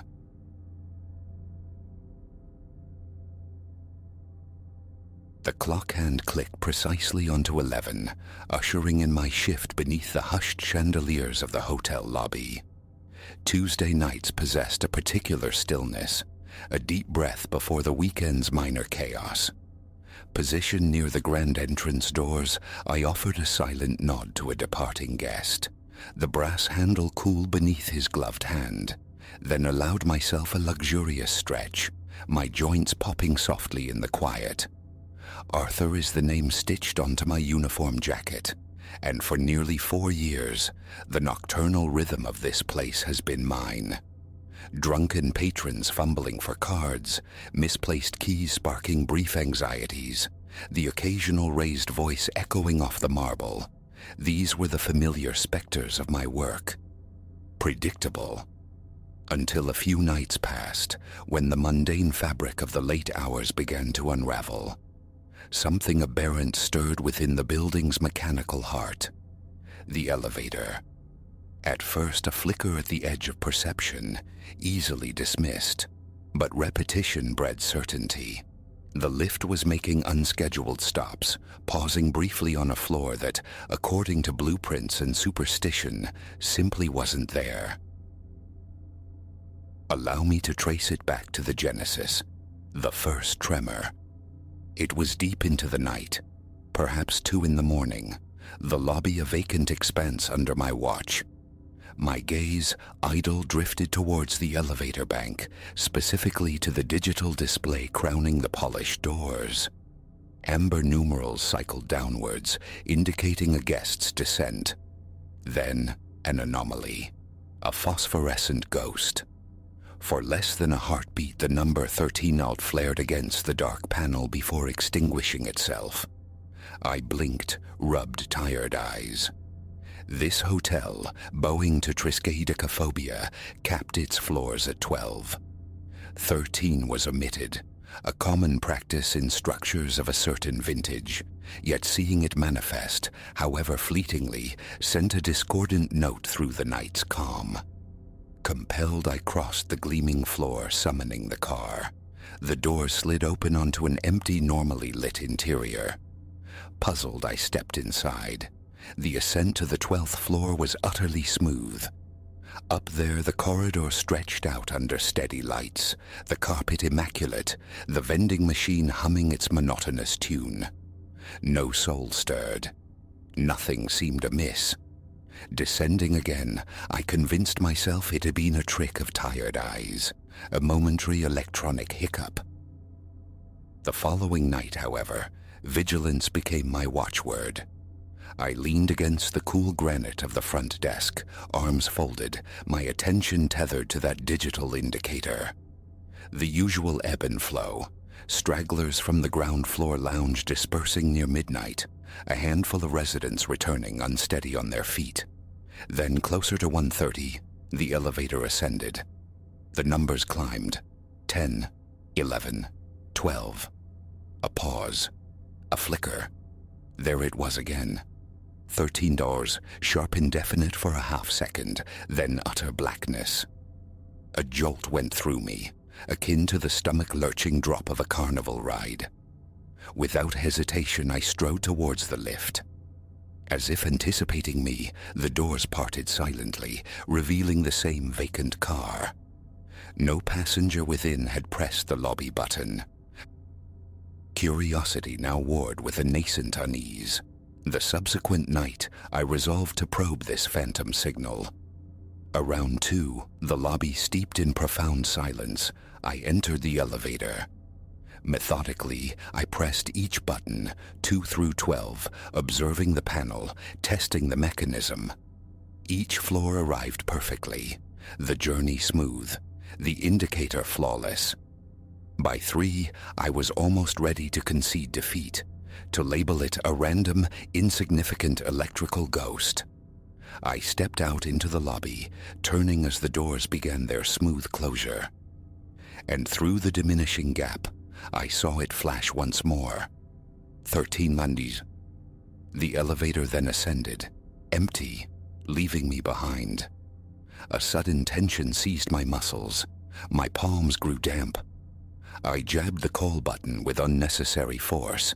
It returned, predictably empty. My heart hammered against my ribs, a frantic drumbeat in the stillness, but the need to understand, to see, propelled me forward. Inside again, I pressed 12. The car rose, floor numbers scrolling past with unnerving normalcy. It reached 12, halted, but the doors remained shut. Above them, inside the cabin, the indicator light wavered, jumped from 12 hour to 13 mine. Then, with a soft pneumatic hiss, the doors slid open. I found myself gazing upon a hallway steeped in gloom. The very architecture felt subtly wrong, the walls canted at an almost imperceptible angle, inducing a faint vertigo. Beneath my feet, the carpet appeared threadbare, worn in ways the other floors were not. A miasma hung in the air, stale tobacco mingling with the damp, cloying scent of aged textiles.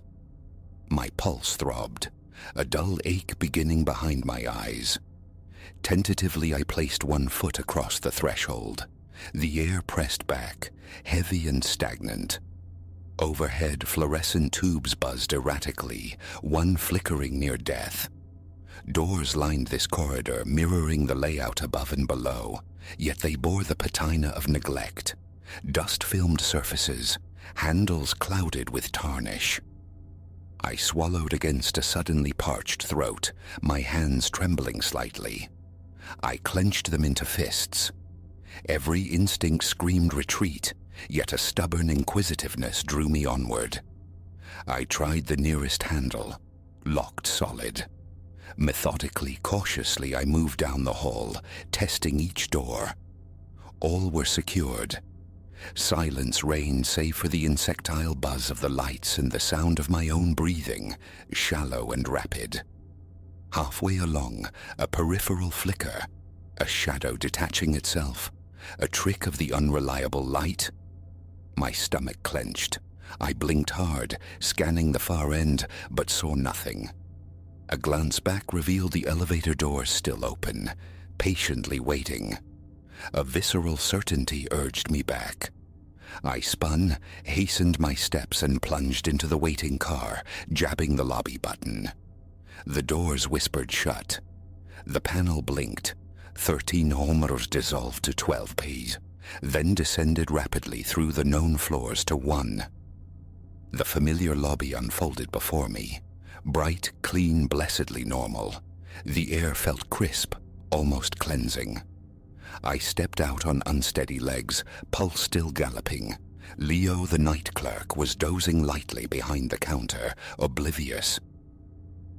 The next night became an exercise in denial. Fatigue, I told myself. An overactive imagination fueled by caffeine and solitude. Yet by 1 a.m., a familiar tension coiled in my chest, an anticipation I couldn't suppress. My gaze kept straying to the elevator panel. Coffee did little to sharpen my senses, only amplify the waiting.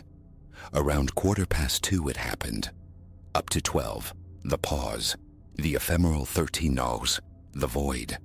Teeth gritted, I approached, pressed the button. Empty. I stepped inside, a strange lightheadedness washing over me. Pressed, 12. The sequence replayed. Arrival. Pause. The shift to 13-9, the doors parting onto that unsettling corridor. This time steeling myself, I ventured farther. The doors remained open for several heartbeats, then slid shut behind me with unnerving autonomy. That sound rattled me, but I pushed onward, stomach churning, a bead of sweat tracing a path down my temple. The doors remained uniformly aged, paint chipped around tarnished knobs. The lights buzzed their discordant hum. A deeper vibration resonated within the walls, subtly different from standard ventilation. I focused on my breathing, trying to impose calm on legs that felt leaden. My hand reached out, pressed against a door panel. A faint click, but no give. Then, a dull thud, echoed from somewhere ahead. I froze, instantly slick with sweat, heart hammering against my eardrums. I tried to call out, but my voice caught, a strangled knot in my throat. One step forward. The carpet felt oddly plush here, yielding like thick, damp felt. The musty odor intensified, coating my tongue with the taste of dust. Another thud, closer this time. Wiping my damp palms on my trousers, I took several more hesitant steps, rounding a corner into a short side passage. It terminated at a single door, distinguished only by a dark featureless metal plate where a number should have been. A utility closet, perhaps? I stood 6 feet away watching it, my own breath roaring in my ears. My hand resumed its tremor. I advanced, reached for the handle. It felt unnervingly cold, slick with disuse. The door groaned open under my push. Inside, a cramped space illuminated by a single bare bulb. Peeling floral wallpaper clung precariously to the walls. The air was thick with the sour smell of long unlaundered fabric. A small table occupied the center, flanked by a few chairs, all coated in a fine layer of dust. One chair was pulled slightly away, askew. As I circled it, the floorboards protested beneath my weight. Then I saw them, footprints etched in the dust. Not mine. Faint, blurred outlines leading towards a corner, and simply stopping. A cold dread surged from my gut to my throat. I backed out, pulling the groaning door closed, and turned, hurrying back the way I came. The main corridor seemed to stretch, elongated by fear. Lights flickered violently overhead. My pulse surged. Finally, the elevator doors appeared at the far end. Closed. My walk became a near run. I slammed my finger against the call button, the silence amplifying the frantic pounding in my ears. An eternity seemed to pass before the doors finally slid open. I scrambled inside, fumbling for the lobby button, my shaking hand nearly striking the wrong one. The panel flickered 13 years to 12, then cascaded downwards. The doors opened onto the lobby's reassuring normalcy. I practically stumbled out, my legs threatening to buckle. The bright lights and clean carpet were a balm. Wiping my brow with my sleeve, I scanned the area. Leo remained absorbed in his computer screen. A lone guest sat slumped in an armchair, hypnotized by their phone. No one had seen. I retreated to the staff restroom, locked the door, and splashed cold water on my face. My reflection stared back, pale and wide-eyed, shirt clinging damply under my arms. Leaning heavily against the sink, I fought to regulate my breathing, eventually finding enough composure to return to my post. Later that same shift, around 3:30, the panel above the elevator doors performed its spectral flash once more. This time, I remained rooted to the spot. I watched as the car descended to the lobby, paused, and the door slid open invitingly. I stared into the empty cabin, my heart thudding a heavy, wary rhythm. Another trip. Unplanned. Unequipped? No. I held my ground. After several seconds, the doors closed. The panel resumed its normal display. Over the ensuing nights, the pattern held. Sometime between 2 and 3, amidst the pre-dawn stillness, the indicator would perform its ritual. 12. Flicker. 13E. The doors would open onto that warped reality. Twice more I ventured across the threshold, but only briefly my courage frayed. Each visit revealed subtle degradations, the pervasive odor intensifying near certain doors, a slow drip from a stained ceiling tile onto the buckled carpet, paint blistering on the walls. Never another soul encountered, yet the silence was frequently punctuated. A scraping sound down the hall, a distant muffled bang. Each noise sent jolts of adrenaline through me, leaving my limbs feeling hot and shaky. A persistent dread became my shadow whenever I neared the elevator after midnight. One night, seeking some anchor in the mundane, I mentioned to Leo that the elevator seemed glitchy, prone to odd noises. He offered a non-committal shrug, muttered something about reporting it to maintenance, a process we both knew moved with glacial slowness for anything not directly impacting guest comfort. Crucially, the elevator behaved perfectly for everyone else at any other time. The 13 numbers only manifested in the quiet hours, seemingly just for me. Leo showed little interest. His duties kept him desk-bound. I began actively avoiding the elevator bank after 1 a.m., busying myself with trivial tasks, polishing the brass door plates, straightening stacks of brochures, meticulously organizing the lost and found. Futile distractions. My awareness remained tethered to the lift, anticipating the inevitable flicker. A constant tightness settled between my shoulder blades. My legs felt perpetually braced. A dull ache pulsed in my lower back from forced stillness. Last night pushed the boundary. 2:45 a.m. The sequence: 12. Flicker. 13 Noir. Proof. I needed tangible proof. Extracting my phone, I activated the camera as I stepped into the waiting car, pressed 12 Bs. When the doors parted onto that corrupted hallway, I began recording, the phone's beam slicing through the oppressive dimness. I moved slowly, chest constricted, past the locked tarnished doors, towards the side passage. The unmarked door stood as before. Inside the small room, the same faint footprints led to their inexplicable dead end in the corner dust. Suddenly, a sharp scrape echoed directly behind me. My ears popped with the violent surge of my heartbeat. I spun, phone held high, capturing only the receding edge of the main corridor. Empty. Curses formed silently on my lips. I panned the camera slowly. The door, the hallway, the peeling walls. My mouth was sandpaper dry. My scalp prickled with the insistent, unnerving sensation of being observed. Though utterly alone, the feeling was suffocating. Shaking, I retreated towards the elevator. The doors were shut. I stabbed the call button, the light pulsing. The wait stretched, agonizingly long. I kept glancing over my shoulder, expecting something to emerge from the shadows.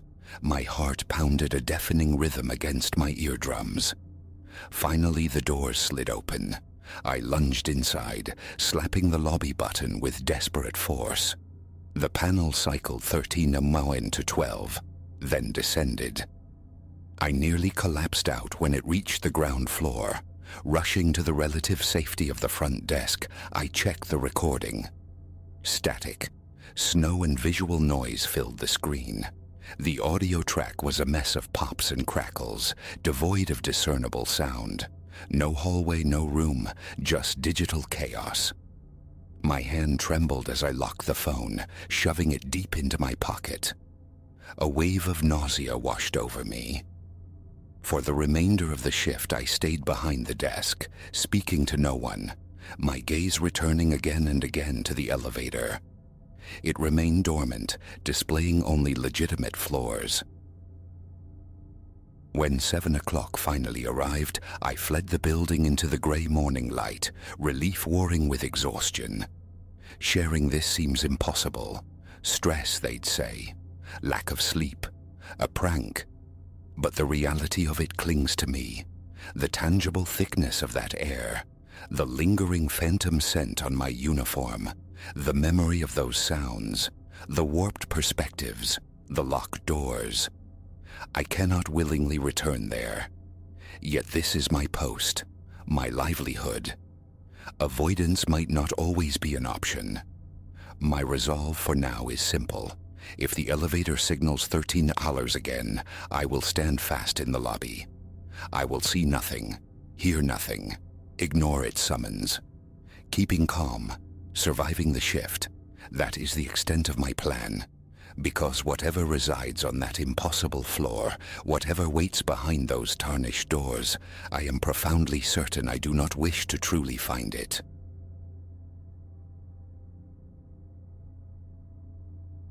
Benign. That was the word I'd clung to. Neighborly warmth.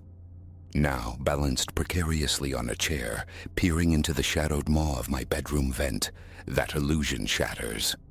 A pinprick of crimson light pulses there, malevolent, a tiny cyclopean eye embedded in the metal grille. It winks, a secret shared between my violation and the void. My breath catches, skin tightening across my bones. How long? How long has this silent sentinel catalogued my vulnerabilities? 3 months. A season's turn since Elias arrived, settling into the house flanking mine like a shadow. Initially, his presence registered only as peripheral pleasantries, a hand lifted in greeting across manicured lawns, offers of assistance with recalcitrant garden hoses. Superficialities. Yet even then, a dissonance hummed beneath the surface. The late-night vigils in his yard, ostensibly due to nocturnal work shifts, felt watchful. A prickle, sharp and insistent, whenever his gaze snagged on mine, lingering just beyond the bounds of casual observation. Dusk bled purple across the sky one evening, the scent of damp earth rising as I tended my thirsty hydrangeas. Elias materialized at the edge of my property. A chipped ceramic plate offered forth. Cookies, pale moons against the glaze. A little something, he murmured, his smile a careful arrangement that failed to ignite his eyes. Insomnia's companion, baking. His explanation hung in the air, thin as smoke. I mumbled thanks, acutely aware of his scrutiny. A tangible pressure that traced the line of my jaw, my throat, before reluctantly retreating. Time unfurled, measured not in days but in accumulating oddities. A subtle displacement of objects within my sanctuary. A novel shifted on the nightstand, a photograph infinitesimally askew. Trifles, easily dismissed, yet collectively whispering of intrusion. Then, the susurrations began. Faint, scuttling whispers from within the walls, the house breathing secrets in the dead of night. Sleep became a shallow, treacherous pool, easily disturbed. My heart learned a frantic rhythm, attuned to every settling groan of timber, every sigh of the wind. Friends offered reassurances. Old houses settle. You're stressed. Their logic a flimsy shield against the certainty curdling in my gut. Something unseen, unheard, was fundamentally wrong. Slumber shattered, not by a shout but by the intimate groan of a floorboard under careful weight. Immobility seized me, a primal paralysis. Air thick in my lungs. The furtive progress tracked down the hallway, a soft pressure against the silence, pausing just outside my bedroom door. Eternity stretched taut in that pause, breath held captive. Then the sound receded, a phantom withdrawal culminating in the barely audible snick of the front latch. Morning light brought denial, a desperate attempt to reclassify terror as nightmare. Until the vent. High on the wall, innocuous, yet altered. A chair scraped across the floor. Fingers trembling, I reached, tilting the slats, and there it pulsed, the tiny accusing ruby glow nestled deep within. The lens. A glacial coldness flooded my veins, the world tilting on its axis. Watched. Here. In this room, my most private space. I staggered back from the chair, vision swimming. The question bloomed, poisonous. Where else? The answer had to be Elias. The neighborly facade crumbled, revealing the predator beneath. A frantic call to the authorities, voice thin and reedy. Then, the desperate inventory of my own home, transforming familiar objects into instruments of surveillance. Each discovery, embedded in the base of a lamp, camouflaged within the kitchen clock's face, obscenely integrated into the shower fixture, struck like a physical blow. Nausea roiled, sanctuary desecrated, no corner remained untouched, inviolate. Uniformed figures moved through my defiled space, their concern measured, professional. Photographs were taken, fine gray powder dusted onto surfaces, a ritualistic attempt to capture the intangible violation. When I voiced my certainty, Elias, a subtle shift occurred. Polite doubt clouded their expressions. "We understand your distress, ma'am," one offered, the words carefully neutral. "But accusations require tangible proof."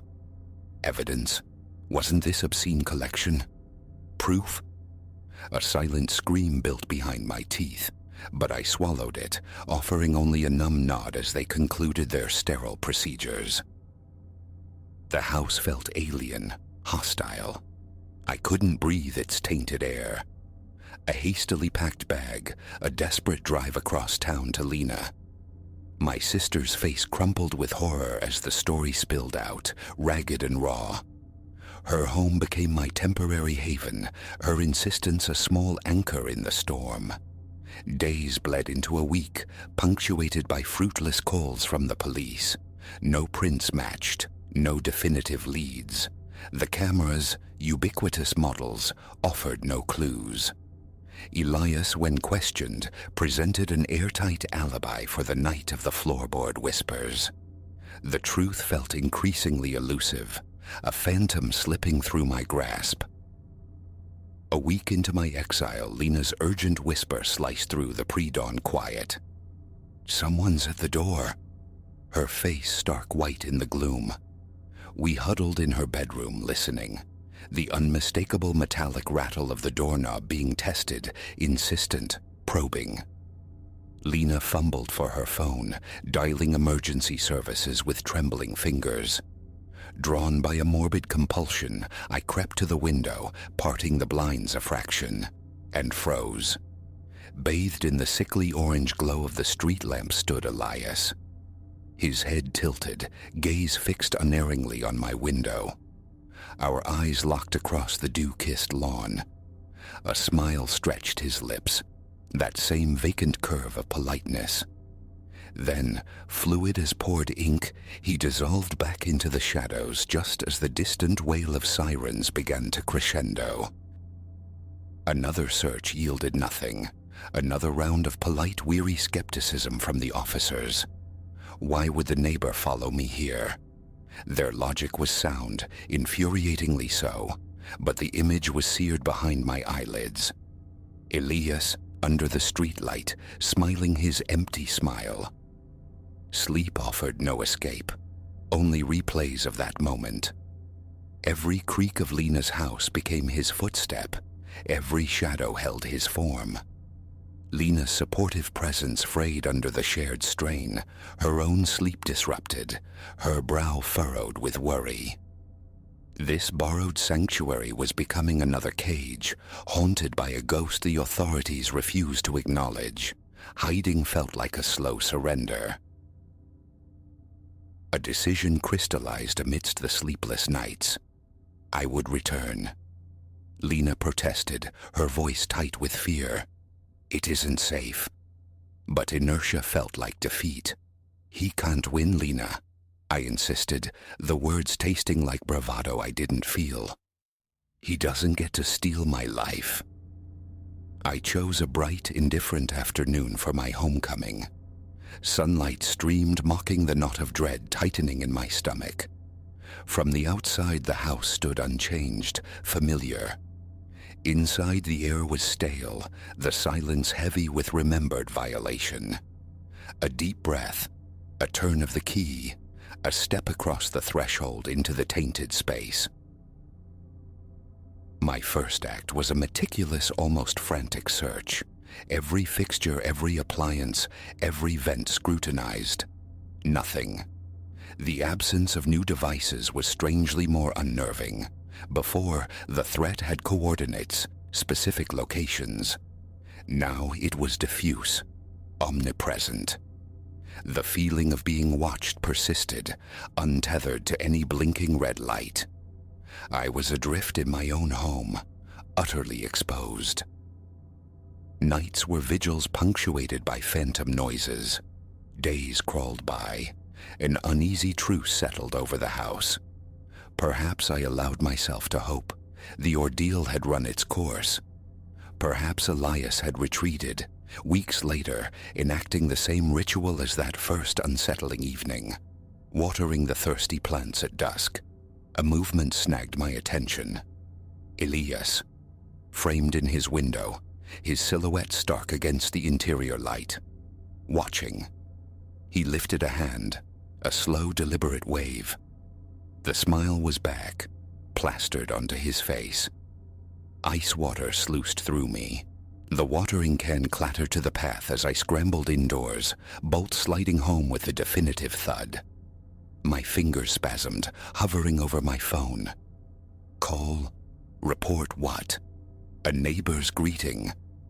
The absurdity was paralyzing. Leaning against the door, heart hammering a frantic tattoo against my ribs, my phone chimed. A notification. New email. Sender unknown. Hesitantly, breath held tight, I opened it. Images flooded the screen. Me. Dozens of iterations. Captured within these walls before the discovery. Out in the world, navigating grocery aisles, hunched over my desk at work. Recent photos, chillingly recent. The final image stopped my breath. Me, right now, framed in the ambient light of my living room, clearly taken through the front window mere moments ago. Below the image, stark white text against the black background. I'm always watching. My knees gave way. The phone slipped from nerveless fingers clattering against the hardwood. Not just cameras, not just proximity. Constant, unrelenting observation. The realization struck with the force of a physical blow. There was no escape, no boundary he wouldn't cross. Peace was a forgotten country. Safety, an illusion shattered beyond repair. My gaze swept the familiar contours of my living room. Sofa, lamp, rug, now rendered alien. A stage set for my torment. A prison built of drywall and memories. Moving offered no solace. How could I outrun an obsession untethered by walls or distance? How could trust ever take root again in such poisoned soil? Outside, the sun dipped below the horizon, bleeding long skeletal shadows across the floor. Darkness seeped into the corners of the room, mirroring the darkness coiling within me. Where does one flee when the watcher is everywhere? The phone screen still glowed faintly on the floor, displaying its terrible gallery. Call them? Again. What weapon did they possess against this insidious persistence? Then, a sound. Soft tread on the porch boards. A silhouette eclipsing the window pane for a fleeting second, followed by a gentle rapping at the door. Soft, almost tentative. "Neighbor." Elias's voice pitched low, laced with counterfeit concern. "Saw your light. Everything all right in there?" Silence was my only reply. Motion impossible. Breath trapped. Only the frantic thrumming of my own pulse, and faintly now, a dry, insistent scratching sound against the wood of the door. His fingernails. Waiting. Watching. Always.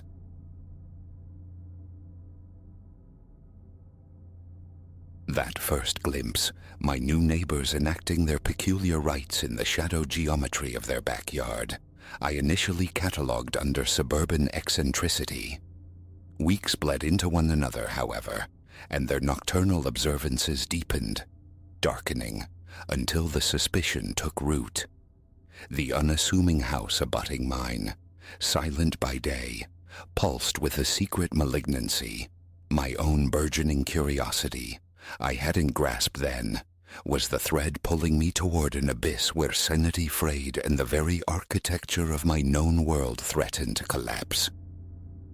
My name is Alara, 34 orbits around the sun, a weaver of words for hire. I'd sought refuge in this drowsy enclave half a year prior. A sanctuary I'd hoped, quiet enough to nurture the burgeoning world of my novel. The street with its meticulously shorn lawns and faces programmed for pleasantries seemed the perfect antidote to the city's cacophony, until the Thorns arrived. Something dissonant emanated from them from the start. Silas and Morwen Thorn offered smiles thin as onion skin when I presented a token basket of welcome, yet warmth never kindled in their eyes. Their twin children, perhaps 10 years old, possessed an unnatural stillness, their gazes latching onto me with a focus that prickled the skin. It began subtly, chanting low and sibilant, leaking from their garden late at night. Cryptic sigils appearing like frost on their garage door, only to vanish by dawn's first light. Deliveries arrived shrouded bulky containers emitting a faint cloying sweetness that hinted at decay. Rationalizations formed easily, perhaps practitioners of some esoteric spirituality, collectors of the bizarre. Then the first full moon swelled in the sky after their settling in. I wrestled with a stubborn passage in my manuscript. The hour late, when the sound began, a guttural rhythmic intoning that seemed less heard than felt, a vibration resonating deep within the plaster walls. Compulsion overrode caution. I stole to my bedroom window, the pane cool against my cheek, affording a clear view of their darkened lawn. The sight below froze the marrow in my bones. The entire Thorn family stood assembled around a crude altar of stacked stone, swathed in robes the color of dried blood. Silas held aloft a tome bound in something leathery and ancient, his voice a resonant drone, shaping syllables from no human tongue I knew. Beside him, Morwen gripped a wickedly curved dagger, its edge catching the lunar glow. And bound upon the stone slab lay a large form, a goat my mind first supplied, yet its limbs bent at impossible angles, its outline subtly wrong. As I watched, paralyzed by a horrified fascination, Morwen elevated the blade. The chanting surged, cresting into a frantic crescendo, and then I wrenched my gaze away. A choked gasp caught in my throat, but the shriek that followed, an agonized bleat abruptly silenced by a wet final gurgle, echoed in the chambers of my skull. The remainder of the night was a shivering vigil beneath my covers, desperately persuading myself it had been a phantasm born of sleeplessness. But morning revealed Silas, hose in hand, diligently sluicing a dark telltale stain from their flagstone patio. The nightmare I knew then with sickening certainty had been utterly real. From that dawn forward, peeling back the layers of the thorn's existence became an obsession. I began chronicling their movements, a meticulous ledger of the uncanny. Every full moon brought renewed rituals, each iteration seemingly grander, more charged than the last. Tentative inquiries with other residents met blank stares or dismissive pleasantries. Mrs. Albright across the way lauded the Thorns' impeccably tasteful garden soirees. It felt as though a selective blindness afflicted the street, leaving me the sole witness to the grotesque theater next door. One sun-drenched afternoon, seizing an opportunity while the Thorns were absent, I summoned the nerve to peer through the grimy pane of their garage window. The spectacle within nearly tore a scream from my lungs. Walls writhed with complex diagrams and luminescent script. Shelves bowed under the weight of specimen jars, their contents murky suspensions of things better left unidentified. Dominating the space sat a massive, ornately carved chest secured with heavy, archaic padlocks. Police. The thought screamed yet faltered. What narrative could I possibly offer? Neighbors dabbling in occult practices, suspected animal sacrifice based on muffled sounds and a hosed-down patio. They'd dismiss me as unhinged, paranoid. Proof was paramount. A sophisticated camera, equipped with a formidable zoom lens, became my instrument.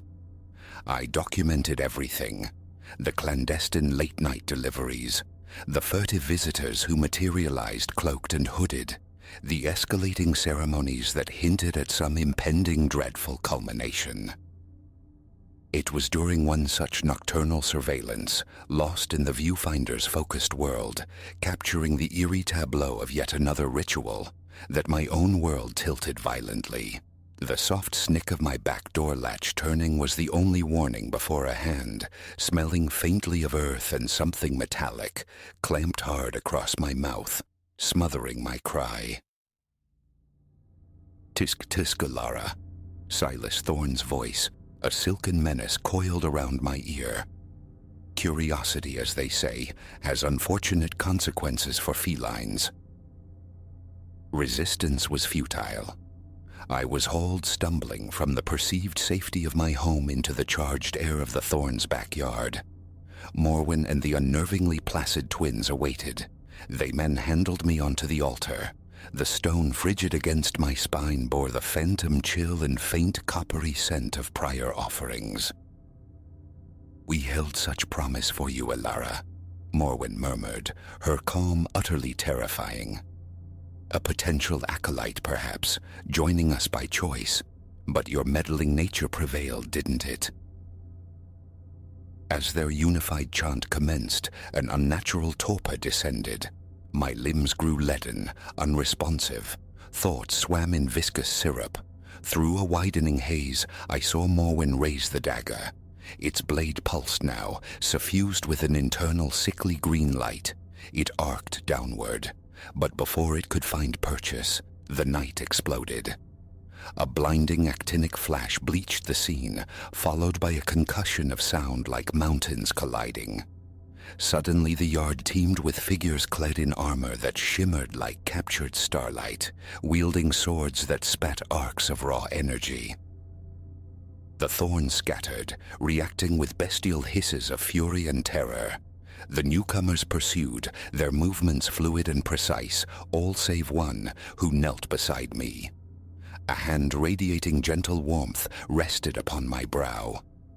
"Peace," resonated a voice like tuned crystal. "The danger has passed." As the paralysis receded and clarity returned, I blinked up at a being whose sheer luminescence was almost painful to behold. They helped me sit, revealing a backyard transformed into a chaotic battleground. The thorns fought with desperate ferocity, their very form seeming to warp and ripple, defying the laws of physics and reason. What is this?" I stammered, my voice a dry rasp. The entity beside me, angel, deity. My vocabulary possessed no adequate label. spoke with serene gravity. Those you perceived as the thorns are not native to this plane. They are ancient parasites, thriving on induced fear and discord. Our hunt for them spans dimensions. Even as they spoke, Silas Thorne unleashed an unearthly shriek as a gleaming blade, wielded by one of the armored figures, pierced him through. His body didn't fall. It imploded, collapsing into a point of impossible density before winking out of existence entirely. The conflict ended swiftly thereafter. Morwen and one of the juveniles suffered identical fates, while the remaining twin was subdued, ensnared in chains of pure light that elicited agonizing contortions. The radiant being who had shielded me helped me to unsteady feet. Your courage was notable, Elara, but your passage through this ordeal is not yet complete. You have glimpsed realities, perceived truths that could unravel the fragile tapestry of your understanding. A cold dread settled in my stomach. What happens now? Will you eliminate me? A laugh, like the chiming of tiny silver bells, answered. Nothing nearly so crude. However, the integrity of your world and ours must be preserved. We can excise these memories, allow you to resume your former existence, this night forgotten. They paused, their gaze profound. Or, I echoed, suspended between terror and an unexpected exhilarating flicker of anticipation. Or you may embrace the truth, join our order, stand with us in the ceaseless vigil against the encroaching shadows that threaten not merely this sphere, but all realities. The path is arduous, fraught with peril, yet it offers purpose and wonders beyond mortal conception. I stood there, the suburban lawn suddenly feeling like the shore of an infinite cosmic ocean. Retreating into ignorance, back to the comforting illusion of my quiet street, held a powerful allure. Yet gazing upon these incandescent beings, confronted with the undeniable evidence of a universe vastly more complex and perilous than I had ever imagined, I knew the veil, once lifted, could never truly be lowered again. I accept, I declared, my voice gaining unexpected firmness. I want to help. The being smiled, a radiance so profound it stung my eyes. Then welcome, Elara, to the Aegis Lumina. Your initiation commences forthwith. A shimmering portal, a tear in the fabric of the night, dilated before us. I cast a final glance back at the familiar lines of my house, the quiet street blissfully unaware of the abyss that had yawned so close. Then, drawing a deep breath that tasted of ozone and starlight, I stepped across the threshold into my new existence, poised to confront whatever marvels and monstrosities awaited beyond. Today, patrolling the liminal frontiers between worlds, my previous life feels ephemeral, like a half-remembered dream. Yet regret finds no purchase here, for I comprehend the truth now. Beneath the mundane facade of perceived reality, an eternal war between luminance and entropy rages. And I stand, a willing sentinel, guarding not just the unsuspecting souls of my former neighborhood, but the entirety of existence, from the horrors that stir in the deep shadows between the stars.